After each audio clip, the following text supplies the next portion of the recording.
Hi, my name is Doug Perry, and I'm the founder and director of a charity that feeds over 5,000 people per month, a homeless shelter that has provided a roof and warmth and love to hundreds of people, a ministry to clothe those in need and respond to disasters of all kinds. And I'm not a Mormon.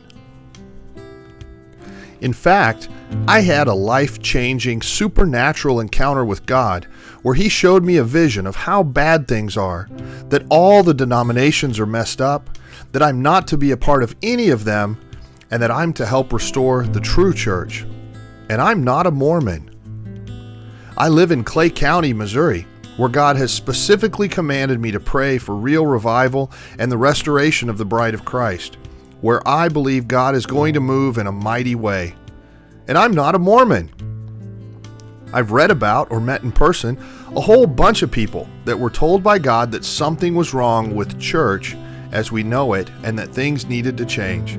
I've even read about Joseph Smith and how he started out, and I believe he really did hear God in the beginning, but I'm not a Mormon. I've even been falsely accused of being a polygamist. I'm banned for life from several congregations. I'm lied about by lots of people. I've sold all I have and given it to the poor. And I'm not a Mormon. Now that I think about it, I could probably go toe-to-toe with Joseph Smith and match story for story the number of angelic visitations, discussions with Jesus and the Father, visions, dreams, healings, attacks by demons, and other supernatural stuff. I believe Joseph Smith was hearing right until he made it about him, tried to control everything, got in God's way, built a denomination, and then died in a gunfight where he shot and killed several people. Look it up, it's true. But I'm still not a Mormon. Not only that, I know a bunch of people that have had cooler experiences with God than Joseph Smith had, and they're not Mormons either.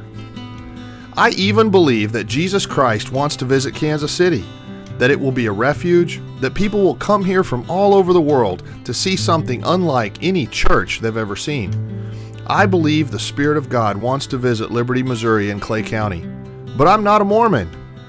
In fact, I live about 3 blocks from the museum recreating the jail in Liberty where Joseph Smith heard a bunch of really wise stuff, like that as soon as the priests start ruling autocratically instead of by servanthood and the brokenness and humility of their character, they're not fit to lead at all.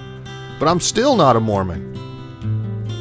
We have a community of people here dedicated to being one body, all races living together peacefully, people getting healed, sharing with each as they have a need, loving one another, committed to seeing a whole city where God rules supreme, disgusted by denominationalism, and none of us are Mormons. I think God has told me some amazing things about how it got this bad, what needs to change, and how people need to stop listening to man and start hearing the voice of God personally and individually. Then everything will change. But it's practically impossible to get anybody to change, and the institutional churches just want to run me out of town, and I'm not even a Mormon. In fact, the ministers like the Mormons better than me.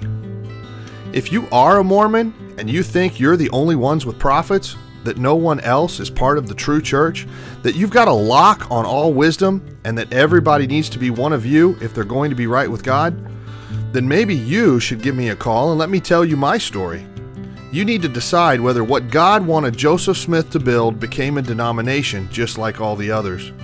You need to swallow hard and take a good look at the temples, the excess, the faction and division, the lies about history, the constantly evolving revelation from God through your elders, the pride and self-satisfaction and your assurances of being the only ones, and really consider whether God wants you to be a Mormon.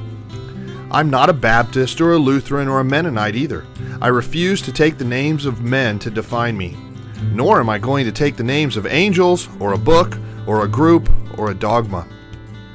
My name is Doug Perry, and I'm called by God to change things, and I belong to Jesus Christ. Do you?